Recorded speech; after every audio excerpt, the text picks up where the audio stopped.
Manjula YouTube ಚಾನಲ್ಗೆ ಸ್ವಾಗತ. ಇವತ್ತು ಪಾಲಕ್ ಪನ್ನೀರ್ ಪಲಾವ್ ಮಾಡ್ತಾ ಇದ್ದೀನಿ. ಇದು ತುಂಬ ಸಿಂಪಲ್ ಇದೆ, ತುಂಬ ಚೆನ್ನಾಗಿರುತ್ತೆ ಟೇಸ್ಟು. ಇದಕ್ಕೆ ನಾನು ಏನೇನು ಬೇಕು ಅಂದರೆ, ಒಂದು ಕಟ್ಟು ಪಾಲಕ್ ಸೊಪ್ಪು ತೊಗೊಂಡಿದ್ದೀನಿ, ಅರ್ಧ ಕಟ್ಟು ಕೊತ್ತಂಬರಿ ತೊಗೊಂಡಿದ್ದೀನಿ, ಸ್ವಲ್ಪ ಕರಿಬೇವು. ಮಸಾಲೆಗೆ ಏನೇನು ಬೇಕು ಅಂದರೆ, ಒಂದು ಪಲಾವ್ ಎಲೆ, 4 ರಿಂದ 5 ಲವಂಗ, ಒಂದು ಏಲಕ್ಕಿ, ಒಂದು ಸ್ವಲ್ಪ ಚಕ್ಕೆ ತೊಗೊಂಡಿದ್ದೀನಿ, ಸ್ವಲ್ಪ ಕೊತ್ತಂಬರಿ ಕಾಳು ತೊಗೊಂಡಿದ್ದೀನಿ ಅಂದರೆ ಧನಿಯಾ ಕಾಳು. ಇಲ್ಲಿ ನಾನು ಕ್ಯಾರೆಟು ಮತ್ತು ಒಂದು ಆಲೂಗಡ್ಡೆ ತರಕಾರಿ ಮಾತ್ರ ಇವೆರಡೇ ಬಳಸ್ತಾ ಇದ್ದೀನಿ. ಬಟಾಣಿ ಕಾಳು ಹಸಿದು ಹಾಕ್ತಾಯಿದ್ದೀನಿ. ಇದು ಪನ್ನೀರು 100 ಗ್ರಾಮ್ನಷ್ಟು ತೊಗೊಂಡಿದ್ದೀನಿ. ಹಸಿ ಮೆಣಸಿನ್ಕಾಯಿ ನಮಗೆ ಖಾರ ಎಷ್ಟು ಬೇಕೋ ಅಷ್ಟು ತೊಗೊಂಡಿದ್ದೀನಿ. ಒಂದು 8 ರಿಂದ 10 ತೊಗೊಂಡಿದ್ದೀನಿ. ಒಂದು ಈರುಳ್ಳಿನ ಉದ್ದಕ್ಕೆ ಹೆಚ್ಕೊಂಡಿದ್ದೀನಿ. ಮತ್ತು ಒಗ್ಗರಣೆಗೆ ಒಂದು ಸ್ವಲ್ಪ ಖಾರ ಪುಡಿ ತೊಗೊಂಡಿದ್ದೀನಿ. ಇದು ಪನ್ನೀರಿಗೆ ಹಾಕ್ಲಿಕ್ಕೆ ತೊಗೊಂಡಿದ್ದೀನಿ, 1 ಸ್ಪೂನಷ್ಟಿದೆ. ಇದು ಪಲಾವ್ಗೆ 1 ಚಮಚದಷ್ಟು ತುಪ್ಪ ತೊಗೊಂಡಿದ್ದೀನಿ. ಬೆಳ್ಳುಳ್ಳಿ ಮತ್ತು ಶುಂಠಿ ತೊಗೊಂಡಿದ್ದೀನಿ ಸ್ವಲ್ಪ. 1 ಚಮಚದಷ್ಟು ಜೀರಿಗೆ ತೊಗೊಂಡಿದ್ದೀನಿ. 2 ಚಮಚದಷ್ಟು ಆಯಿಲ್ ತೊಗೊಂಡಿದ್ದೀನಿ ಒಗ್ಗರಣೆಗೆ. 1 ಲೋಟದಷ್ಟು ಅಕ್ಕಿ ತೊಗೊಂಡಿದ್ದೀನಿ. ಎಲ್ಲರಿಗೂ ಇಷ್ಟ ಆಗುತ್ತೆ ಇದು ಪಾಲಕ್ ಪನ್ನೀರ್ ಪಲಾವು. ಈ ವೆಜಿಟೇಬಲ್ ಪಲಾವ್ ಕೇಳೇ ಇರ್ತೀರಾ. ಇದು ಪಾಲಕ್ ಮಸಾಪ್ ಹಾಕಿ ಮಾಡ್ತಾಯಿದ್ದೀನಿ, ಗ್ರೀನ್ ಆಗಿರುತ್ತೆ, ತುಂಬ ಚೆನ್ನಾಗಿರುತ್ತೆ. ಅದ್ರ ಜೊತೆಗೆ ಪಾಲಕ್ ಸೊಪ್ಪದು ಒಂದು ಟಿಪ್ಸ್ ಹೇಳ್ತೀನಿ, ಕೇಳಿ. ನಾನು ಒಂದು ಟಿಪ್ಸ್ ಹೇಳೋಕ್ಕೆ ಇಷ್ಟಪಡ್ತೀನಿ. ಸಾರಿ ಕೂಡ ವೀಡಿಯೋದಲ್ಲಿ ಹೇಳಿದ್ದೆ, ಸಾರಿ ವೀಡಿಯೋಯಿಂದ ಸ್ಟಾರ್ಟ್ ಮಾಡಿದ್ದೀನಿ. ಈಗ ಸೊಪ್ಪು ಯಾವುದೇ ಸೊಪ್ಪು ಆಗಿರಲಿ, ಕೊತ್ತಂಬರಿ ಆಗಿರಲಿ, ಕರಿಬೇವು ಆಗಿರಲಿ, ಅಥವಾ ಯಾವುದಾದ್ರೂ ಪುದೀನ ಅಥವಾ ಯಾವ ಸೊಪ್ಪಾದರೂ ಪರವಾಗಿಲ್ಲ, ನಾವು ಉಗುರು ಬೆಚ್ಚಗಿನ ನೀರಿನಲ್ಲಿ 1 ಸ್ಪೂನಷ್ಟು ಉಪ್ಪು ಹಾಕಬೇಕು ಮತ್ತು ಅರ್ಧ ಸ್ಪೂನಷ್ಟು ಹಸಿ ಅರಿಶಿನ ಪುಡಿ ಹಾಕಬೇಕು.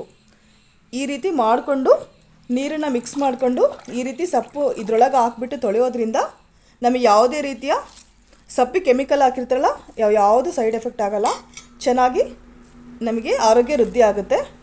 ಇವನ್ನೆಲ್ಲ ಚೆನ್ನಾಗಿ ಈ ನೀರಲ್ಲಿ ಸ್ವಚ್ಛವಾಗಿ ತೊಳ್ಕೊಬೇಕು. ಇದು ಟಿಪ್ಸ್ ಅಂತ ಹೇಳ್ಬೋದು. ಮಳೆಗಾಲದಲ್ಲಿ ಸಾಕಷ್ಟು ಕೆಮಿಕಲ್ ಹಾಕಿರ್ತಾರೆ. ನಾವು ಈ ರೀತಿ ಮಾಡಿ ತರಕಾರಿ ಅಥವಾ ಸೊಪ್ಪುಗಳನ್ನು ಬಳಸೋದ್ರಿಂದ ಆರೋಗ್ಯ ವೃದ್ಧಿ ಆಗುತ್ತೆ. ನೋಡ್ಕೊಳ್ಳಿ, ಇದೇ ಥರ ಮಾಡಿ ಮನೆಯಲ್ಲಿ, ನಿಮಗೂ ಕೂಡ ಆರೋಗ್ಯ ವೃದ್ಧಿ ಆಗಲಿ ಅಂತ ನನ್ನ ಆಸೆ ಅಷ್ಟೆ. ಈಗ ಇವನ್ನೆಲ್ಲ ವಾಶ್ ಮಾಡ್ಕೊತಾ ಇದ್ದೀನಿ ಈ ನೀರಲ್ಲಿ. ಇದು ಉಗುರು ಬೆಚ್ಚಗಿನ ನೀರಿನಲ್ಲಿ ಸ್ವಲ್ಪ ಅರ್ಧ ಚಮಚ ಅರಿಶಿನ ಪುಡಿ ಹಾಕಿದ್ದೀನಿ, 1 ಸ್ಪೂನಷ್ಟು ಉಪ್ಪು ಹಾಕಿದ್ದೀನಿ. ಈಗ ನೀಟಾಗಿ ಎಲ್ಲ ಸೊಪ್ಪು ಮತ್ತು ಕೊತ್ತಂಬರಿ ಕರಿಬೇವು ವಾಶ್ ಮಾಡ್ಕೊತೀನಿ. ನೋಡಿ, ಸೊಪ್ಪು ಕರಿಬೇವು ಮತ್ತು ಕೊತ್ತಂಬರಿ ಚೆನ್ನಾಗಿ ವಾಶ್ ಮಾಡಿ ಇಟ್ಕೊಂಡಿದ್ದೀನಿ. ತರಕಾರಿ ಕೂಡ ವಾಶ್ ಮಾಡಿಕೊಂಡು ಹೆಚ್ಚಿಟ್ಟಿದ್ದೀನಿ. ಈಗ ಒಗ್ಗರಣೆ ಹಾಕೋಣ. ಯಾವ ರೀತಿ ಅಂತ ಹೇಳ್ತೀನಿ. ಮೊದಲಿಗೆ ನಾನು ಬಿಸಿನೀರು ಇಟ್ಬಿಟ್ಟು ಸೊಪ್ಪನ್ನು ಒಂದು 5 ನಿಮಿಷಗಳ ಕಾಲ ಅದರಲ್ಲಿ ಬಿಸಿನೀರಲ್ಲಿ ನೆನೆಯಕ್ಕೆ ಬಿಡ್ತೀನಿ. ಅದು ಸ್ವಲ್ಪ ನೆನ್ಕೊಂಡ್ಮೇಲೆ ಮಿಕ್ಸರ್ ಹಾಕ್ತೀನಿ. ನಾನು ಮಸಾಲನ ಹಾಗೇ ಮಿಕ್ಸರ್ ಮಾಡ್ಕೊತೀನಿ. ಹುರಿಬೋದು ಅಥವಾ ಹಾಗೇ ಹಸಿದೆ ನಾವು ಪೌಡ್ರ್ ಮಾಡ್ಕೋಬೋದು. ಈಗ ಯಾಕಂದರೆ ನಾವು ಒಗ್ಗರಣೆ ಹಾಕ್ತೀನಲ್ಲ, ಅದರಲ್ಲೇ ಬಾಯ್ಲ್ ಆಗುತ್ತೆ. ಬಿಸಿ ಮಾಡ್ಕೊಂಡು ಕೂಡ ಪೌಡ್ರ್ ಮಾಡ್ಕೋಬೋದು, ಹಾಗೇನೂ ಮಾಡ್ಕೋಬೋದು. ಮೊದಲಿಗೆ 1 ಚರಿಗೆ ನೀರಷ್ಟು ನಾನು ಪಾತ್ರೆಯಲ್ಲಿ ಹಾಕ್ಬಿಟ್ಟು ಕುದಿಯೋಕೆ ಇಡ್ತಾಯಿದ್ದೀನಿ. ಇದು ಸೊಪ್ಪನ್ನು ಹಾಕಲಿಕ್ಕೆ ನೀರು ಕುದಿಬೇಕು. ಒಂದು ಪ್ಲೇಟ್ ಮುಚ್ಚೋಣ. ನೀರು ಕುದೀತಾ ಇದೆ. ಈಗ ಪ್ಲೇಟ್ ತೆಗೆದುಬಿಟ್ಟು ಸೊಪ್ಪು ಹಾಕೋಣ. ಗ್ಯಾಸ್ ಆಫ್ ಮಾಡಿಬಿಡಿ. ನೀರು ಕುದಿ ಬಂದಮೇಲೆ ಗ್ಯಾಸ್ ಆಫ್ ಮಾಡಿ ಈ ಸೊಪ್ಪನ್ನ ಹಾಕ್ತಾಯಿದ್ದೀನಿ ಕುದಿಯೋ ನೀರಲ್ಲಿ. ಒಂದು ಪ್ಲೇಟ್ನ ಮುಚ್ಚಿಬಿಡಿ. ನೀಟಾಗಿ ಇದು ಮುಳುಗಬೇಕು ಬಿಸಿನೀರಲ್ಲಿ. 1 ಸ್ಪೂನಿಂದ ಈ ರೀತಿ ಪ್ರೆಸ್ ಮಾಡಿಬಿಟ್ಟು ಒಂದು ಪ್ಲೇಟ್ನ ಮುಚ್ಚಿಬಿಡಿ. ಒಂದು 5 ನಿಮಿಷ ಇದು ಬಿಸಿನೀರಲ್ಲೇ ಬಾಯ್ಲ್ ಆಗಬೇಕು. ಈಗ ಒಗ್ಗರಣೆ ಹಾಕೋಣ. ನಾನು ಬೇರೆ ಯಾವ ಮಸಾಲನೂ ಬಳಸ್ತಾ ಇಲ್ಲ, ನೋಡ್ಕೊಳ್ಳಿ. ಈ ಪಲಾವ್ ಎಲೆ ಒಗ್ಗರಣೆಗೆ ಹಾಕ್ತೀನಿ. ಇದೆಲ್ಲ ಮಸಾಲನ ಪೌಡ್ರ್ ಮಾಡ್ಕೊಂಬರ್ತೀನಿ. ಪೌಡ್ರ್ ರೆಡಿಯಾಗಿದೆ. ಈಗ ಇಷ್ಟಾದರೆ ಸಾಕು. ಈಗ ಒಗ್ಗರಣೆ ಹಾಕೋಣ. ಮೊದಲಿಗೆ ಒಂದು ಬಾಣಲೆಯಲ್ಲಿ ಪನ್ನೀರನ್ನ ನಾನು ಸ್ವಲ್ಪ ಫ್ರೈ ಮಾಡ್ಕೊತಾ ಇದ್ದೀನಿ. ಸ್ವಲ್ಪ ಆಯಿಲು, 1 ಸ್ಪೂನಷ್ಟು,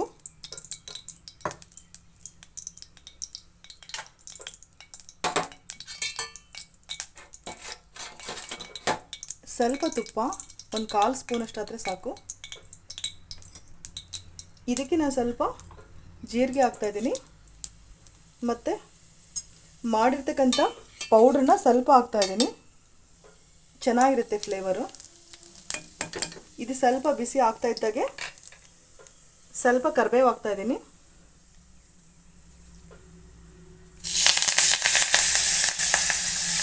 ಸ್ವಲ್ಪ ಕರಿಬೇವು ಮತ್ತು ಒಂದು ಅರ್ಧ ಚಮಚದಷ್ಟು ಖಾರ ಪುಡಿ ತೊಗೊಂಡಿದ್ದೀನಿ, ಅದನ್ನು ಕೂಡ ಹಾಕ್ತಾಯಿದ್ದೀನಿ. ಇದನ್ನು ಚೆನ್ನಾಗಿ ಫ್ರೈ ಮಾಡಿ ಇದರೊಳಗೆ ನಾನು ಪನ್ನೀರನ್ನ ಹಾಕ್ತಾಯಿದ್ದೀನಿ, ಫ್ರೈ ಮಾಡ್ತಾಯಿದ್ದೀನಿ. ಇದು ಕೊನೆಯಲ್ಲಿ ಪಲಾವ್ ರೆಡಿ ಆದಮೇಲೆ ಹಾಕಲಿಕ್ಕೆ. ಈ ರೀತಿ ಮಾಡೋದ್ರಿಂದ ಚೆನ್ನಾಗಿರುತ್ತೆ ಇದು ಪಲಾವು, ಟೇಸ್ಟ್ ತುಂಬ ಚೆನ್ನಾಗಿ ಕೊಡುತ್ತೆ. ಇಷ್ಟ ಆದರೆ ಸಾಕು. ಈಗ ನಾನು ಕೊನೆಯಲ್ಲಿ ಪಲಾವ್ಗೆ ರೆಡಿ ಆದಮೇಲೆ ಹಾಕ್ತೀನಿ. ಇದು ರೆಡಿ ಆಯ್ತು. ಈಗ ಇದಕ್ಕೆ ಒಂಚೂರು ಸಾಲ್ಟ್ ಹಾಕ್ತಾಯಿದ್ದೀನಿ. ಸ್ವಲ್ಪ ಹಾಕಿದರೆ ಸಾಕು, ಟೇಸ್ಟಿಗಷ್ಟೇ. ಅದು ಪನ್ನೀರು ಚೆನ್ನಾಗಿ ಹೀರ್ಕೊಳ್ಳುತ್ತೆ ಉಪ್ಪನ್ನೆಲ್ಲ. ಈಗ ಇದು ಪಾಲಕ್ ಬೆಂದಿರೋದನ್ನು ನಾನು ಒಂದು ಮಿಕ್ಸರ್ ಜಾರ್ಗೆ ನೀರನ್ನೆಲ್ಲ ಬಸಿದ್ಬಿಟ್ಟು ಒಂದು ಮಿಕ್ಸರ್ ಜಾರ್ಗೆ ಹಾಕ್ಕೊತಾ ಇದ್ದೀನಿ. ಈಗ ಪಾಲಕ್ ಸೊಪ್ಪನ್ನ ಬಿಸಿನೀರಲ್ಲಿ ನಾನೆಲ್ಲ ತೆಗೆದುಬಿಟ್ಟು ಮಿಕ್ಸರ್ ಜಾರಲ್ಲಿ ಹಾಕಿದ್ದೀನಿ. ಇದಕ್ಕೆ ನಾನು ಹಸಿಮೆಣ್ಸಿಕಾಯಿ ಮತ್ತು ಬೆಳ್ಳುಳ್ಳಿ ಮತ್ತು ಶುಂಠಿನ ಇದರಲ್ಲೇ ಹಾಕ್ತಾಯಿದ್ದೀನಿ. ಮತ್ತು ಒಂದು ಸ್ಪೂನಷ್ಟು ಜೀರಿಗೆ ತೊಗೊಂಡಿದ್ದೀನೋ ಅದನ್ನು ಕೂಡ ಇದರಲ್ಲಿ ಹಾಕ್ತಾಯಿದ್ದೀನಿ. ಇದನ್ನು ಚೆನ್ನಾಗಿ ಪೇಸ್ಟ್ ಥರ ರುಬ್ಕೊಂಬರಬೇಕು. ಇದೇ ನೀರನ್ನೇ ಸ್ವಲ್ಪ ಹಾಕ್ಕೊಂಬಿಟ್ಟು ಪೇಸ್ಟ್ ಥರ ಮಾಡ್ಕೊಂಬರ್ತೀನಿ. ಮತ್ತು ಕುಕ್ಕರ್ ಇಡೋಣ. ಇಲ್ಲಿ ಒಗ್ಗರಣೆ ಹಾಕಲಿಕ್ಕೆ ಇಷ್ಟು ಪೇಸ್ಟ್ ಆದರೆ ಸಾಕು. ಪಾಲಕ್ ಸೊಪ್ಪಲ್ಲಿ ನೀರಿನ ಅಂಶ ಇದ್ದೇ ಇರುತ್ತೆ. ಸ್ವಲ್ಪ ನೀರು ಹಾಕ್ಬಿಟ್ಟು ನಾನು ರುಬ್ಬಿದ್ದೀನಿ. ಈಗ ಒಗ್ಗರಣೆ ಹಾಕೋಣ. ಕುಕ್ಕರ್ ಬಿಸಿಯಾಗಿದೆ. ಆಯಿಲ್ ಹಾಕ್ತಾಯಿದ್ದೀನಿ ಮತ್ತು ಒಂದು ಸ್ಪೂನಷ್ಟು ತುಪ್ಪ ಹಾಕ್ತಾಯಿದ್ದೀನಿ. ಇದನ್ನು ಕೂಡ ಹಾಕ್ತಾಯಿದ್ದೀನಿ. ತುಪ್ಪ ಕೂಡ ಒಂದು ಸ್ಪೂನ್ ಹಾಕಿದ್ದೀನಿ. ಇದು ಟೇಸ್ಟ್ ತುಂಬಾ ಚೆನ್ನಾಗಿರುತ್ತೆ. ನೀವು ಕೂಡ ಮಾಡ್ಕೊಳ್ಳಿ. ಲಂಚ್ ಬಾಕ್ಸಿಗೆ ಕೂಡ ನೀವು ರೆಡಿ ಮಾಡ್ಬೋದು, ಬೇಗನೆ ಆಗುತ್ತೆ. ಸ್ವಲ್ಪ ಎಣ್ಣೆ ಮತ್ತು ತುಪ್ಪ ಕರಗ್ತಿದ್ದಾಗೆ ಪಲಾವ್ ಎಲೆ ಹಾಕ್ತೀನಿ. ಪಲಾವ್ ಎಲೆ ಹಾಕ್ತಿದ್ದೀನಿ. ಎಣ್ಣೆ ಕಾದಿದೆ ಮತ್ತು ತುಪ್ಪನೂ ಕಾದಿದೆ. ನೆಕ್ಸ್ಟು ನೀರುಳ್ಳಿ ಹಾಕ್ತಾಯಿದ್ದೀನಿ. ಇದು ಕೆಂಪಗೆ ಹಾಕಬೇಕು.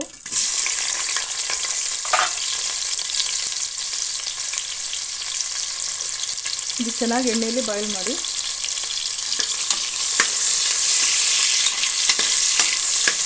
ಸ್ವಲ್ಪ ಕೆಂಪು ಹಾಕ್ತಿದ್ದಾಗೆ ನಾನು ಕರಿಬೇವು ಹಾಕ್ತಾಯಿದ್ದೀನಿ. ಕರಿಬೇವು ಸ್ವಲ್ಪ, ಇದು ಸ್ವಲ್ಪ ಚೆನ್ನಾಗಿ ಫ್ರೈ ಆಗಬೇಕು.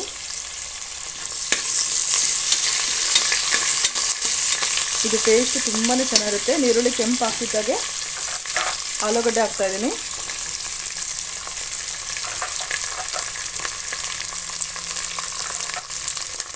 ಮತ್ತು ಕ್ಯಾರೆಟ್ ಹಾಕ್ತಾಯಿದ್ದೀನಿ. ಮತ್ತು ಹಸಿಯಾಗಿರ್ತಕ್ಕಂಥ ಬಟಾಣಿ ಕಾಳು ಹಾಕ್ತಾಯಿದ್ದೀನಿ. ಇದು ಚೆನ್ನಾಗಿ ಮಿಶ್ರಣ ಮಾಡಬೇಕು. ಬೇಗನೆ ಆಗುತ್ತೆ ಇದು ಪಲಾವು. 2 ವಿಸಿಲ್ ಕೊಗಿದ್ರೆ ಸಾಕು. ಪಲಾವ್ ತುಂಬ ಚೆನ್ನಾಗಿರುತ್ತೆ. ಇದು ಸ್ವಲ್ಪ ಕೆಂಪು ಹಾಕ್ತಿದ್ದಾಗೆ ತರಕಾರಿ ಎಲ್ಲ ಸ್ವಲ್ಪ ಬೇಯಬೇಕು. ಬೇಯ್ತಿದ್ದಾಗೆ ನಾನು ಪೌಡ್ರ್ ಮಾಡಿಟ್ಟಿದ್ದೀನಲ್ಲ ಅದು ಕೂಡ ಇದನ್ನು ಹಾಕ್ತಾಯಿದ್ದೀನಿ ಮಿಕ್ಸರಲ್ಲಿ. ಚಕ್ಕೆ, ಲವಂಗ, ಕೊತ್ತಂಬರಿ ಕಾಳು ಮತ್ತು ಯಾಲಕ್ಕಿ. ಲವಂಗ 4 ಹಾಕಿದ್ದೀನಿ. ಇಷ್ಟೇ ಸಾಕು ಇದು ಮಸಾಲಾಗೆ. ಪಲಾವ್ ತುಂಬಾ ಚೆನ್ನಾಗಿರುತ್ತೆ ಟೇಸ್ಟು. ನಾನು ಬೇರೆ ಏನು ಮಸಾಲೆ ಬಳಸ್ತಾ ಇಲ್ಲ.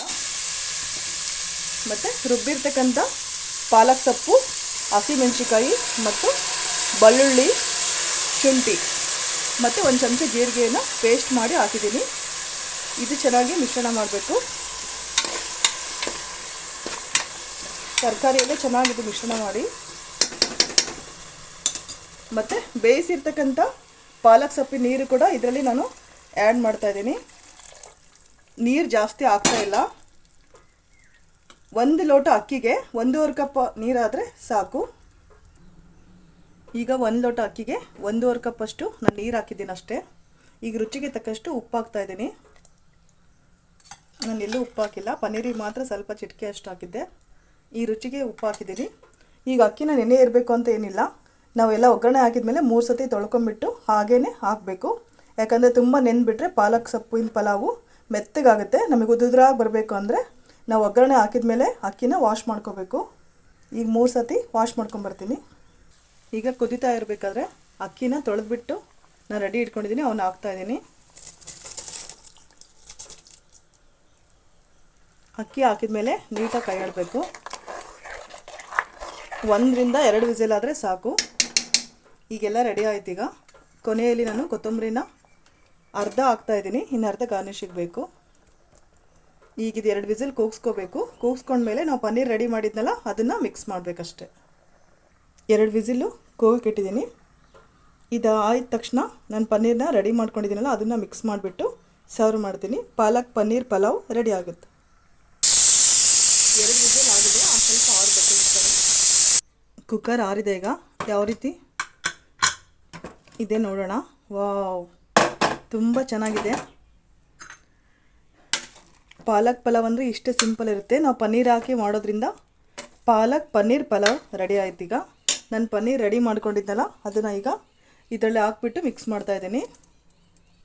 ತುಂಬ ಚೆನ್ನಾಗಿರುತ್ತೆ ಟೇಸ್ಟು. ನೀವು ಕೂಡ ಮಾಡ್ಕೊಳ್ಳಿ. ಲಂಚ್ ಬಾಕ್ಸಿಗೆ ಮಕ್ಕಳು ಕೂಡ ದೊಡ್ಡವರು ಕೂಡ ಎಲ್ಲರೂ ಇಷ್ಟಪಡ್ತಾರೆ. ಮತ್ತು ನಾನು ಸ್ವಲ್ಪ ಕೊನೆಯಲ್ಲಿ ಕೊತ್ತಂಬರಿ ಉಳಿಸ್ಕೊಂಡಿದ್ದಲ್ಲ ಅದು ಕೂಡ ಹಾಕ್ತಾಯಿದ್ದೀನಿ. ಈಗೆಲ್ಲ ಚೆನ್ನಾಗಿ ಮಿಶ್ರಣ ಮಾಡಿ ಸರ್ವ್ ಮಾಡೋಣ.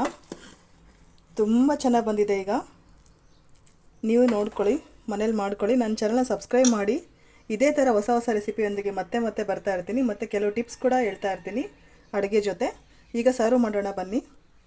ಒಂದು ಪ್ಲೇಟಲ್ಲಿ ಹಾಕ್ಕೊತಾ ಇದ್ದೀನಿ ಪಲಾವನ್ನ. ನೀವು ಕೂಡ ಮನೇಲಿ ಮಾಡ್ಕೋಬೋದು. ತುಂಬ ಸಿಂಪಲ್ಲಾಗಿದೆ. ನಾನು ಟೊಮೊಟೊ ಇಲ್ಲದೆ ಈ ರೈಸ್ ಮಾಡ್ತಾ ಇರೋದು. ಟೊಮೊಟೊ ತುಂಬಾ ರೇಟ್ ಆಗಿದೆ. ಈಗ ಟೊಮೊಟೊ ಇಲ್ದಲೇ ಸೂಪರಾಗಿರ್ತಕ್ಕಂಥ ಪಾಲಕ್ ಪನ್ನೀರ್ ಪಲಾವ್ ರೆಡಿ. ನೀವು ಕೂಡ ಮನೇಲಿ ಮಾಡಿಕೊಂಡು ಟೇಸ್ಟ್ ಹೇಗಿತ್ತು ಅಂತ ಕಮೆಂಟಲ್ಲಿ ತಿಳಿಸಿ. ಕಾಯ್ತಾ ಇರ್ತೀನಿ. ತುಂಬ ಚೆನ್ನಾಗಿ ಬಂದಿದೆ ಇದು ಪಲಾವು. ಮನೇಲಿ ನೀವು ಕೂಡ ಟ್ರೈ ಮಾಡಿ. ಈ ವಿಡಿಯೋ ವೀಕ್ಷಣೆ ಮಾಡಿರ್ತಕ್ಕಂಥ ಎಲ್ಲ ವೀಕ್ಷಕರಿಗೂ ತುಂಬ ಹೃದಯದ ಧನ್ಯವಾದಗಳು.